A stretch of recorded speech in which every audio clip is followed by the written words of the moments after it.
There are moments in life when the world feels strangely hollow. When the noise of the outside fades, and we begin to sense the quiet presence of something deeper, something stirring beneath the surface of consciousness. It is in these moments that we begin to hear the faint voice of the psyche. Not the voice that plans or remembers, but the one that dreams, that fears, that whispers ancient symbols from the dark. The Swiss psychiatrist Carl Jung devoted his life to that hidden voice. He believed that beneath the surface of our ordinary awareness lies a vast interior world, a living landscape of memories, instincts, and archetypes that shape everything we do and feel. To Jung, the mind was not a single structure, but a universe within itself. He called this hidden realm the unconscious, a deep reservoir of forgotten experience, imagination, and collective wisdom. And he believed that to truly know ourselves, we must descend into it. But Jung's journey into the unconscious was not merely theoretical. It was deeply personal. In his mid-30s, after a painful break with Sigmund Freud, Jung entered a period of crisis. He described it as a confrontation with his own soul. He dreamed of floods swallowing Europe, of ancient gods returning from the deep, of a voice that said, "This will become your work." And so, Jung began the great descent, not into madness, but into meaning. He recorded his visions and dreams in what he called the Red Book, a luminous, haunting journal of imagination and myth. There, he met the figures of his inner world, mentors, spirits, shadows, and began to understand that these were not hallucinations, but archetypal expressions of the human mind. What Jung discovered was revolutionary. That each of us carries within us a collective unconscious, a shared layer of human experience shaped by thousands of years of myth, story, and symbol. Our dreams, our fears, our desires, they are all echoes of something much older than ourselves. But Jung's message was not just about the depths. It was about the journey through them. He believed that the goal of life was not perfection, but wholeness, a gradual integration of all the parts of the self, the light, the shadow, the known, and the unknown. He called this process individuation, the lifelong path toward becoming who we truly are. As you listen tonight, think of this not as a lecture, but as a mirror. Each idea you'll hear, the unconscious, the shadow, the self, is not a concept to be memorized, but a doorway to be opened within your own mind. You are not here to learn about Jung. You are here to journey with him. Because Jung's work is not about psychology as science, it is about psychology as a soul. And if you listen carefully, perhaps you will feel something awaken inside you. A memory that was never yours alone. A whisper from the depths. A call to return to the self you've always been seeking. Welcome to DeepWithin. Welcome to the hidden world of Carl Jung. When we speak of the mind, we often imagine what we can see, the conscious self that thinks, plans, decides. But Jung believed that what we call consciousness is only a thin island floating on an immeasurable sea. Beneath that surface lies the unconscious mind, a realm vast, silent, and endlessly alive. He often compared it to an ancient ocean. Our waking thoughts are the ripples upon its surface, but its true depth lies below, unseen, yet shaping every movement above. The unconscious, Jung said, is not merely a storehouse of forgotten memories. It is a living system, filled with emotions, instincts, and images that have their own intelligence. It speaks to us not through logic, but through symbols, the language of the dream. Every night, as you sleep, the unconscious begins to speak. It does not use words, but images, a house with endless rooms, a dark forest, a child calling from far away. To the untrained eye, these are random dreams. But to Jung, they were messages, fragments of meaning rising from the depths of the psyche, trying to reach the light of awareness. He divided the unconscious into two layers: the personal unconscious and the collective unconscious. The personal unconscious holds what we have forgotten, repressed, or ignored, the small, private details of our lives. It is where unhealed wounds remain hidden, waiting for the moment we are ready to see them. But the collective unconscious, that is something far older. It is not yours or mine. It is ours. Within the collective unconscious live the timeless patterns Jung called archetypes, ancient forms of thought, and feelings shared by all humanity. The hero, the mother, the trickster, the sage. They are not merely characters in stories. They are reflections of forces within us. Each culture, each age, retells them in its own way, but the pattern remains the same. The myth lives on in the human heart. To Jung, this was the greatest discovery. That the psyche is not isolated inside us, but connected to something vast and ancient. Our private struggles are never only personal. They are echoes of universal dramas playing out within every human being. When you feel torn between desire and duty, when you face your fears, when you dream of falling or flying, you are participating in that universal story. You are speaking the language of the unconscious, the same language that shaped myths, rituals, and religions long before you were born. Jung wrote, "The symbols of the unconscious are the roots of all human experience. They are the bridges between the known and the unknown. To understand the unconscious, then, is to learn to listen. To quiet the noise of the surface world long enough to hear what is speaking beneath." Perhaps that is why Jung saw therapy not as fixing, but as remembering. A remembering of the soul's hidden order. Because deep within each of us lies an ancient intelligence, one that knows how to heal, how to grow, and how to guide us toward meaning, if only we learn its language. So, what is the unconscious trying to tell you? What patterns keep appearing in your life? What emotions visit you again and again, asking to be understood? The mind hides what it cannot face, but it never forgets. And in the quiet moments, it speaks. If you listen closely, perhaps you will hear it too. The slow pulse of the deep mind, the silent current beneath thought. That is where Jung's journey truly begins. Not in analysis, but in attention. Because to explore the unconscious is not to escape reality. It is to return to it with new eyes. In the depths of the unconscious, Jung discovered something extraordinary. Patterns that seem to appear not only in his patients' dreams, but in myths, religions, and stories from every corner of the world. He called them archetypes, the timeless, universal images of the human soul. They are not inventions of the imagination. They are the blueprints of imagination itself. Forms older than language, older than civilization, shaping our thoughts, our emotions, our stories, our destinies. When a child dreams of being lost in the forest. When an artist paints the face of a mysterious mother. When a hero in a film must descend into darkness to find the light. These are not coincidences. They are expressions of the same invisible pattern. The same archetypal forces that move through every human life. To Jung, these patterns revealed that our psyche is not isolated. It is connected to the collective unconscious. A shared memory of humankind.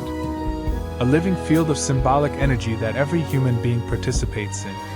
Just as the body carries the DNA of our ancestors, the psyche carries the psychic DNA of humanity.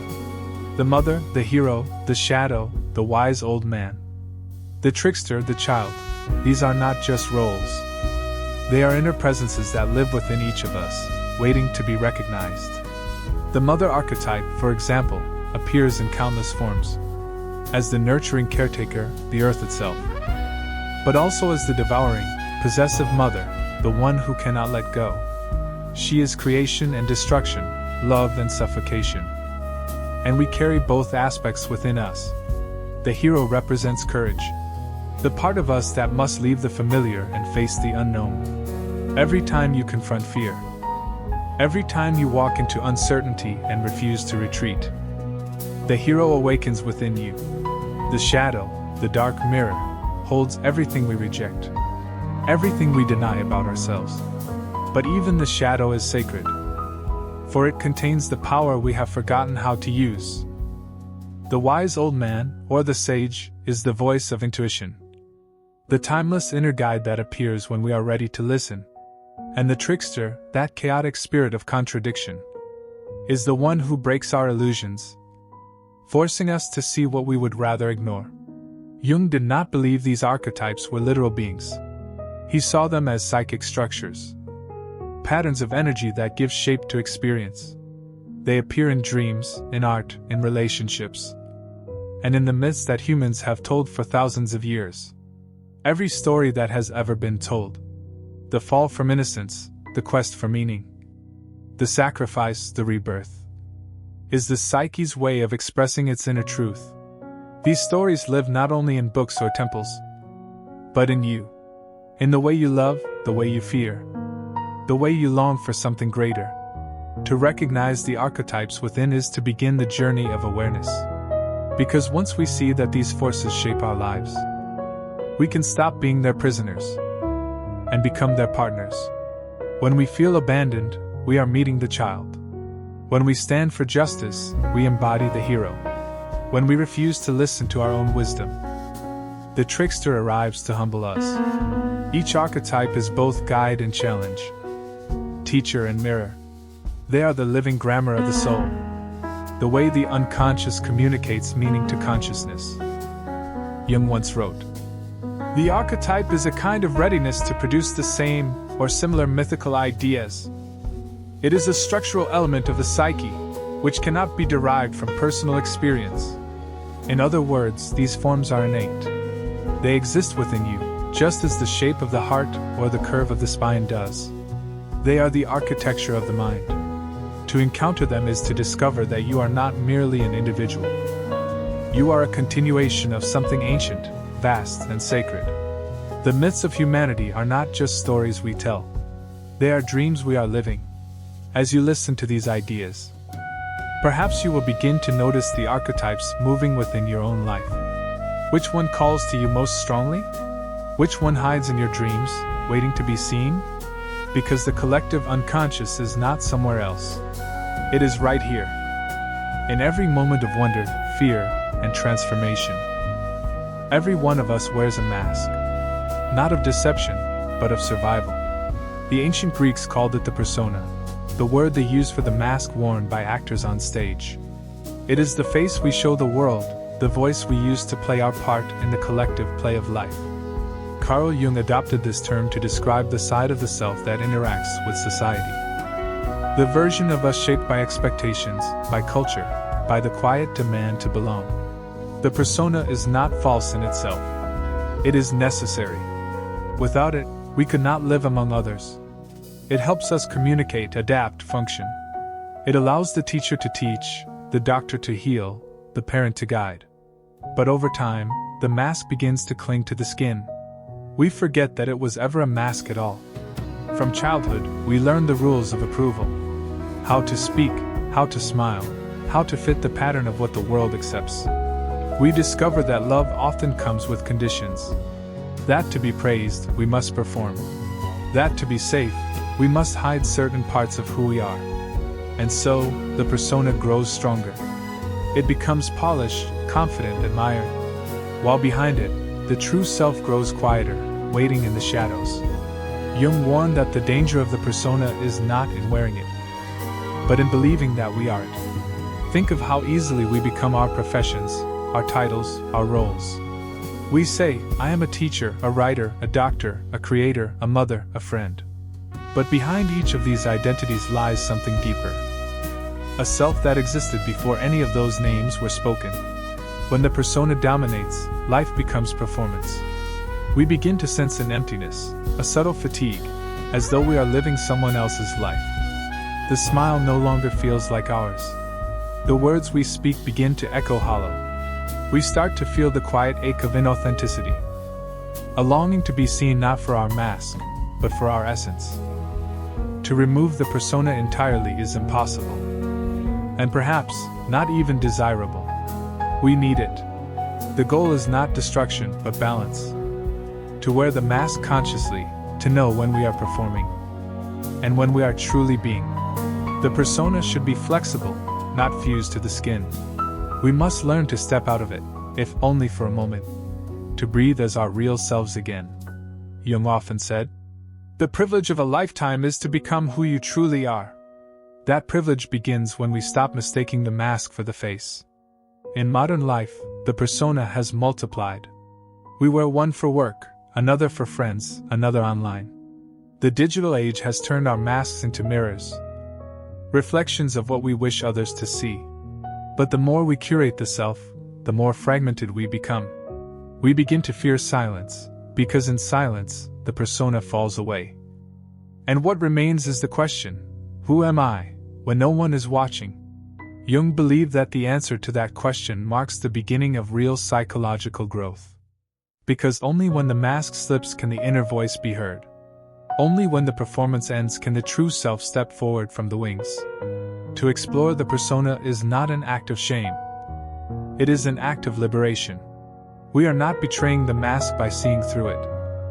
We are freeing it to serve its true purpose. The conscious mind says, I must appear strong. The unconscious whispers, I wish to be whole.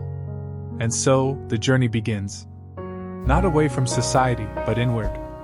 Toward the hidden chambers of the self that the mask has long concealed. There, waiting behind the polished face, we will meet what Jung called the shadow. The counterpart to the persona.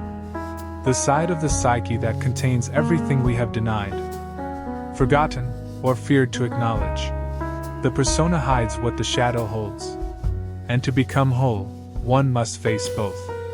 To look behind the mask is frightening, but in the darkness behind it, the true journey begins. Within the psyche, there lives a figure we do not wish to meet. It follows us through every decision, every silence, every dream. We sense it behind us, the weight of what we refuse to see.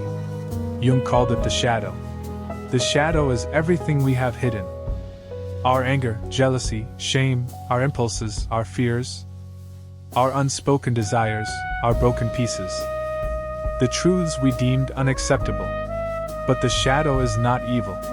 It is simply the part of us that was not allowed to exist in the light. From the moment we are born, we begin dividing ourselves.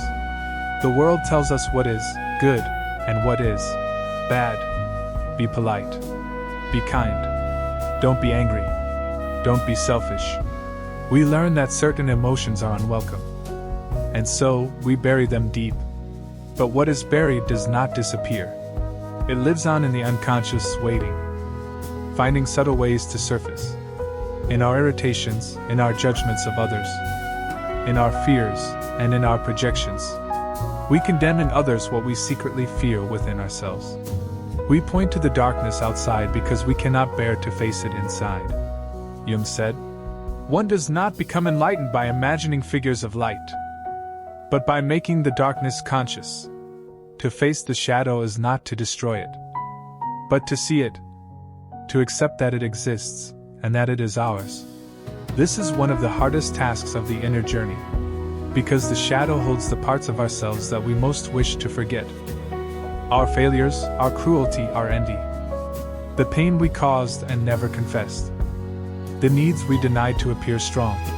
It feels safer to project these onto others.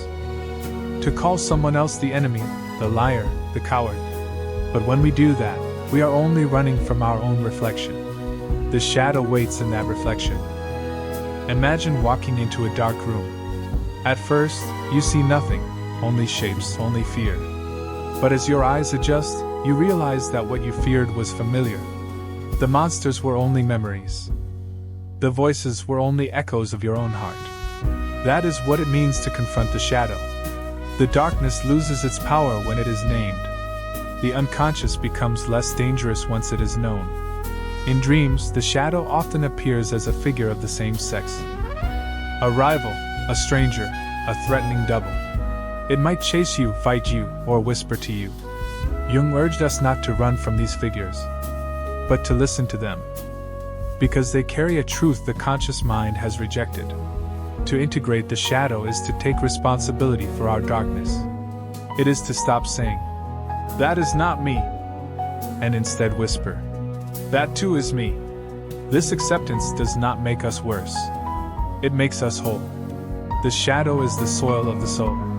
Without it, nothing can grow. Light alone scorches, darkness alone suffocates. But when both are held together, a deeper form of life begins. When you acknowledge your rage, you can channel it into courage. When you recognize your envy, you can transform it into aspiration. When you own your fear, it becomes your wisdom. This is the secret Jung saw so clearly. That wholeness is born not from perfection, but from reconciliation. Those who deny their shadow project it onto the world. They see enemies everywhere. They divide life into good and evil.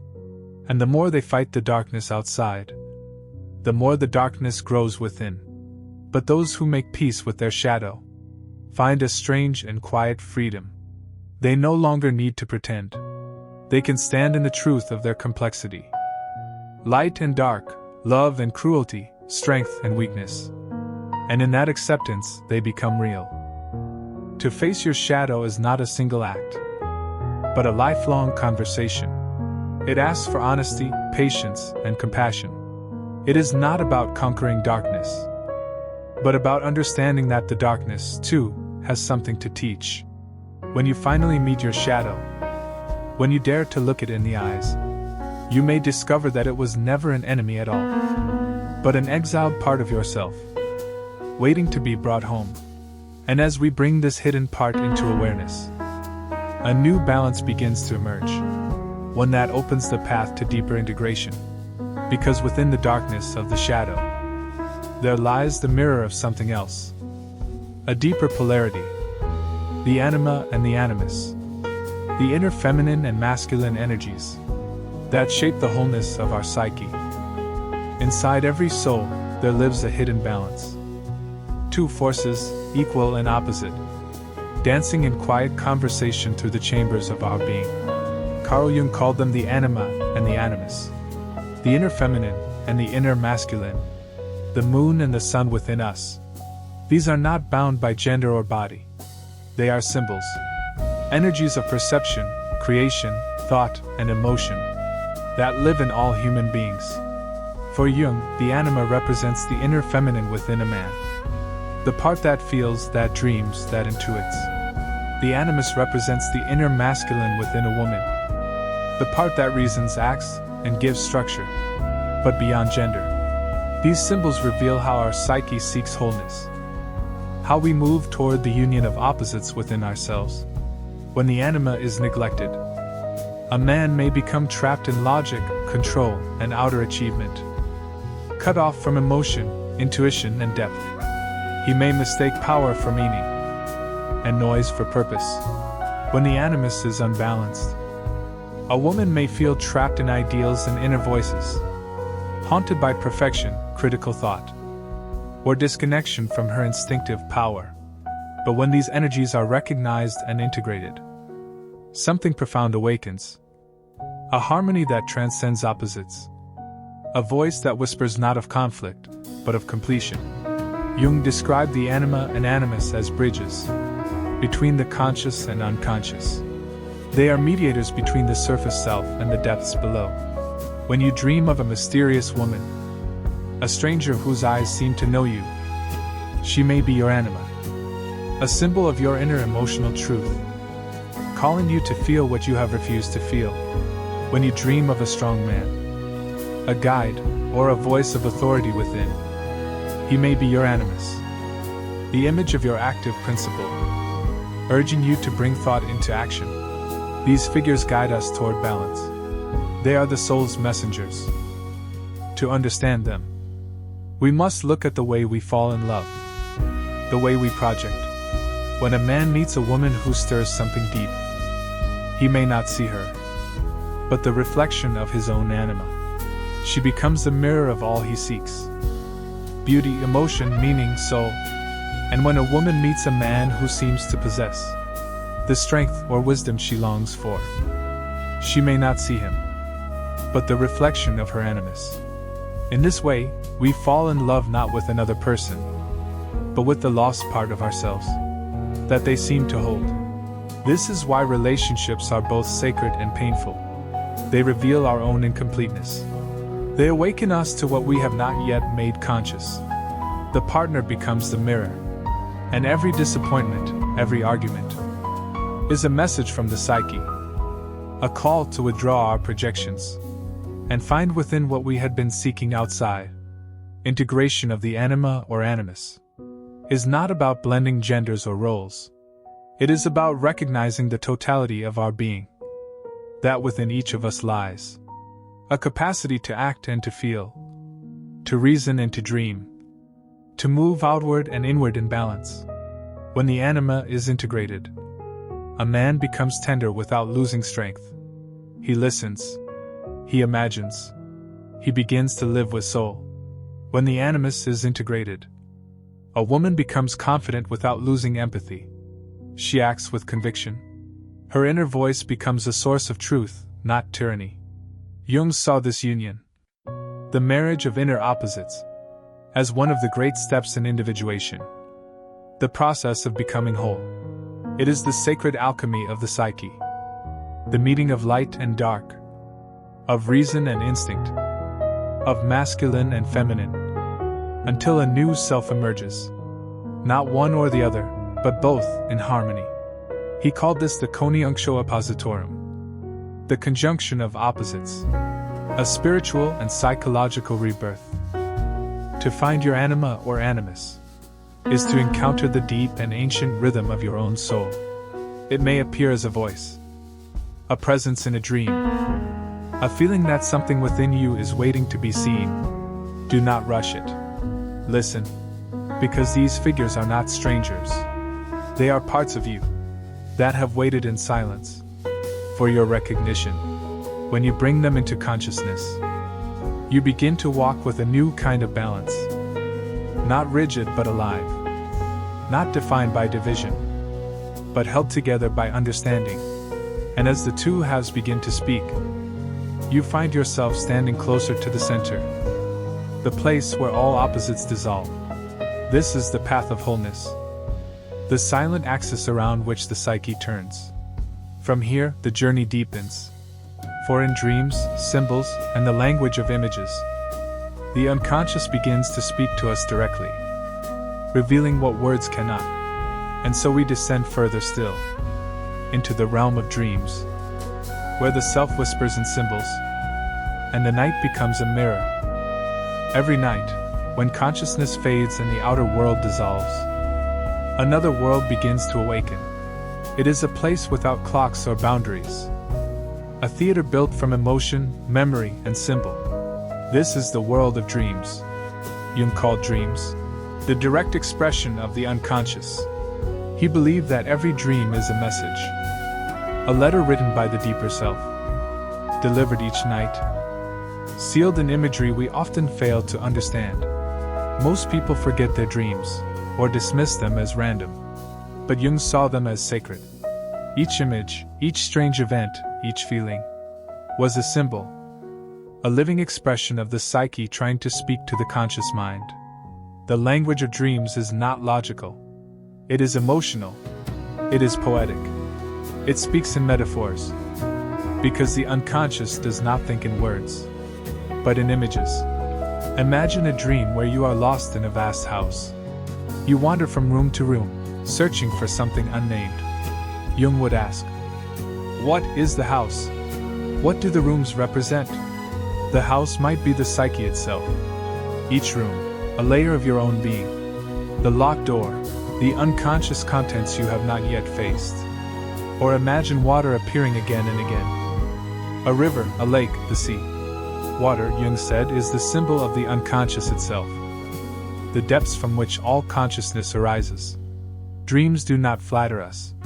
They are honest, sometimes painfully so. They show us what we ignore.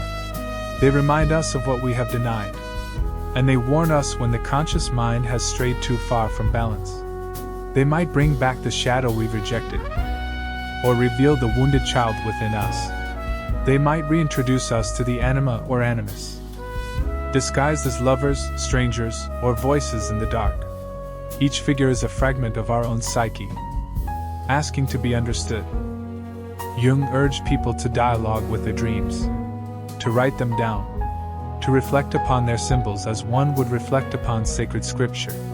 Because, in truth, they are scripture, the sacred writings of your own soul. He said, dreams are the guiding words of the soul. They are not meaningless.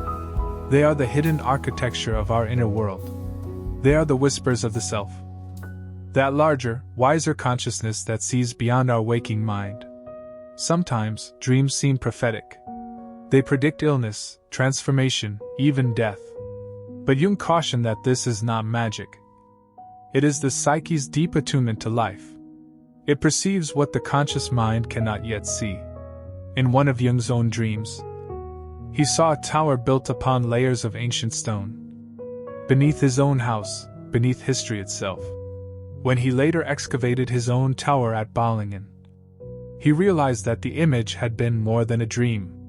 It had been a message about his entire life's work. A descent through the strata of the human soul. To work with dreams, Jung developed what he called active imagination. A meditative process where one allows images to unfold consciously, without control or judgment. Rather than dismissing a dream, you revisit it. You speak to the figures. You ask the river what it wants to tell you. You let the image move, transform, reveal. It is not fantasy, it is communication. It is the dialogue between the conscious and the unconscious. In this way, the psyche becomes its own healer. The dream offers the diagnosis and the cure. It shows us what is out of balance, and also the path toward integration. If the dream shows conflict, it is asking for reconciliation. If it shows loss, it is teaching acceptance. If it shows flight, it is urging us to face what we fear to confront. Dreams also connect us to the collective unconscious, that deeper layer of humanity we all share. This is why we dream of symbols that belong to all cultures. The serpent, the mother, the labyrinth, the hero's journey. They are not personal creations. They are universal patterns, alive in every human heart since the beginning of time. To dream is to enter the ancient temple of the psyche, where personal and collective truth intertwine. But perhaps the most powerful truth of all is that dreams remind us that the psyche is not mechanical. It is alive. It has its own intelligence, its own will. It guides us, corrects us, humbles us, heals us. If only we will listen. When we honor our dreams, we begin to see that the unconscious is not a threat, but a vast, mysterious ally.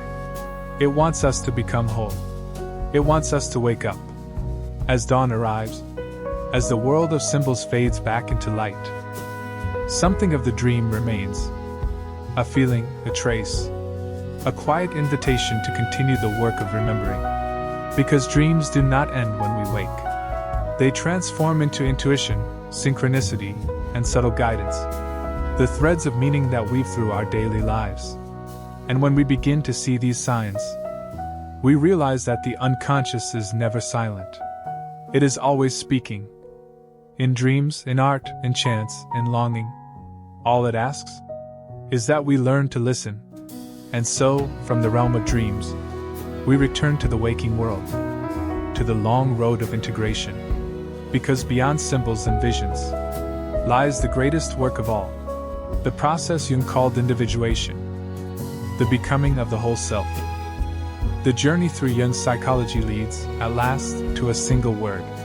A word that carries the essence of all his work. Individuation.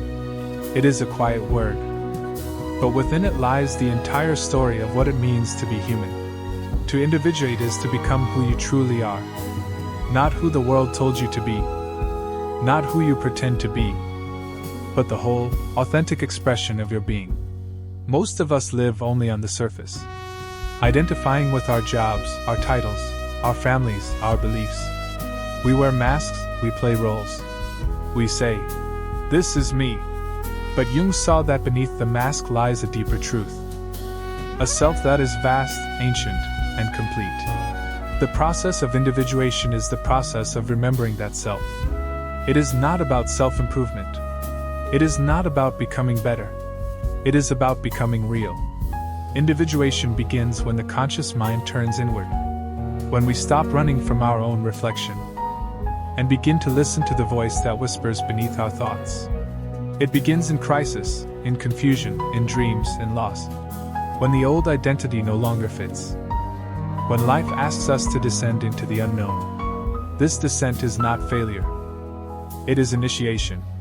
The soul pulls us downwards so that we might find what was lost. In myth, this descent appears again and again. The hero who enters the underworld. The goddess who journeys into shadow. The wanderer who must die to be reborn. These stories live in us because they are us. They are the language of individuation, the path through darkness toward integration.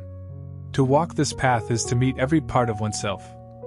The persona, the shadow, the anima or animus. The memories, the wounds, the unlived lives. Each fragment asks the same thing. Will you see me? Will you include me? As you gather these pieces, something extraordinary begins to happen. The psyche starts to realign. Opposites begin to speak to each other. What was unconscious rises into light. And what was conscious begins to deepen. You begin to feel guided not by ego, but by something larger. A wisdom that does not shout, but moves quietly through symbol and intuition. Jung called this center the self. The self is not the ego. It is not your personality, your preferences, or your past. It is the totality of who you are. The infinite pattern that holds every contradiction, every light and shadow, and brings them into harmony. To live from the self is to live from balance. You no longer chase perfection, because you have learned to hold imperfection with compassion. You no longer cling to certainty, because you have found peace in mystery. You see that light and dark are not enemies. They are partners in the dance of becoming. This is the heart of individuation. To embrace the totality of one's nature, and in doing so, to become whole. The path, however, is not linear. It spirals. We return to old wounds again and again, each time seeing them with greater clarity. Each return brings a deeper level of understanding. The ego resists. It wants control. It wants simplicity. But the self asks for surrender. A quiet trust in the process of becoming. Individuation cannot be forced. It unfolds, like dawn breaking slowly over the horizon. For Jung, this process was sacred. It was not merely psychological, it was spiritual. He saw the psyche as a living mystery, and individuation as the soul's attempt to reunite with its source. In his own words, the privilege of a lifetime is to become who you truly are. Every trial, every dream, every loss is an invitation to come closer to that truth. Individuation does not mean isolation. In fact, it brings us closer to others. When you have faced your own darkness, you no longer need to project it onto the world. You begin to see others not as threats, but as mirrors of the same human struggle. Compassion grows naturally from self-awareness. Love becomes less of a demand and more of an offering. And in this quiet transformation, life begins to feel less like something to be controlled, and more like something to be understood. As the ego loosens its grip, the self begins to guide the journey. You may notice synchronicities, meaningful coincidences that seem too precise to ignore, moments when inner and outer events align, as though the universe itself is speaking your language. For Jung, these were signs that the self was active, that the unconscious and conscious worlds were moving in rhythm. He saw life as a dialogue between these realms, each reflecting and shaping the other. When you live from that awareness, existence itself becomes symbolic, alive, connected, filled with purpose. But individuation is never finished. It is the work of a lifetime. To live it is to stay open, to keep listening, to honor both the dream and the daylight, to keep walking the narrow bridge between opposites. There will be times of clarity and times of confusion, periods of silence, and moments of revelation so vast they defy words. Through it all, the task remains the same: to become whole, to allow the self to live through you, not as perfection but as presence. And so, as the path of individuation unfolds, we come to see that enlightenment is not escape. It is integration. It is the light found only by descending into shadow, the peace found only by embracing conflict, the unity found only by facing division. To be whole is to be human, fully, deeply, consciously human. And from this awareness, we step into the final reflection, the quiet realization of all that has been learned, and all that remains to be discovered. Every journey, no matter how deep, eventually returns to silence. And perhaps that is what this entire exploration has been. A long walk back into stillness, back into the center from which everything began. We have traveled through the landscapes of the psyche, through the persona, through the shadow, through the anima and animus, through dreams and symbols, and finally into the vast, luminous field of the self. We have seen that the mind is not a cage of reason, but a living organism of meaning, a dialogue between darkness and light, between what we know and what we have yet to remember. Carl Jung's psychology is not merely theory. It is a mirror, an invitation to look within and see ourselves not as fragments, but as stories unfolding, as constellations of consciousness still forming their shape. He did not ask us to believe, but to observe, to listen, to become aware of the mysterious intelligence within us. That quiet force which moves through dream, through pain, through love, guiding us toward wholeness. You see, Jung did not speak of perfection. He spoke of completeness. He understood that every soul contains contradictions. Light and shadow, faith and doubt, fear and courage, destruction and creation. And that perhaps the task of life is not to erase the opposites, but to let them coexist, to stand between them, and in that tension, to find meaning. When we stop fighting the parts of ourselves we dislike, when we make peace with what we once feared to see, a quiet light begins to rise from within. Not the blinding light of denial, but the steady glow of understanding. That is what Jung meant when he said, "I am not what happened to me. I am what I choose to become." Because through the process of seeing, of accepting, of integrating, we begin to choose consciously. And in that choice, we awaken. Perhaps the true goal of psychology is not to escape suffering, but to find purpose within it, to see that every wound contains wisdom, every loss carries a seed of renewal, every descent prepares the soul for its own ascent. The unconscious, once feared, reveals itself to be a companion, a patient teacher that speaks in dreams and symbols, reminding us of our forgotten wholeness. When you begin to walk the path within, you will meet your own resistance.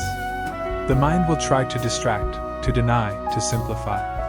But if you keep listening, quietly, without judgment, you will begin to hear a deeper rhythm, the heartbeat of the self. It will not shout. It will whisper. And that whisper will guide you more surely than any external voice ever could. The journey within is not easy. It asks for courage. The courage to face truth, to admit vulnerability, to stand in uncertainty and not turn away. But it also offers peace. Not the peace of ignorance, but the peace that comes from knowing yourself completely, from walking through your darkness, and discovering that even there is light. Every symbol you've dreamed, every emotion you've hidden, every question that has haunted you, all of it belongs. All of it is part of the same whole. And when you finally accept this, you step beyond judgment, beyond fear, into something sacred, a quiet awareness that life, in all its complexity, is not against you. It is within you.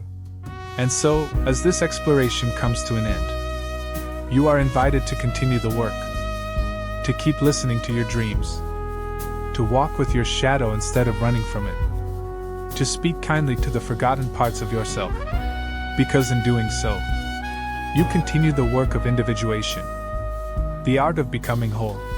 The world outside is vast, but the world within is infinite. And somewhere, in the quiet space between the two, the self waits, patient, eternal, and luminous. Who looks outside dreams, who looks inside awakes. Carl Jung. As we leave this journey into the depths of the mind, remember, the path within is always waiting. Every thought, every dream, every shadow carries a message, and every moment offers a chance to become more whole. Take what resonates, reflect in silence, and let your inner journey continue beyond this video. If you wish to walk deeper, subscribe to Deep Within and join us as we explore the hidden landscapes of the soul. One thought, one dream, one reflection at a time.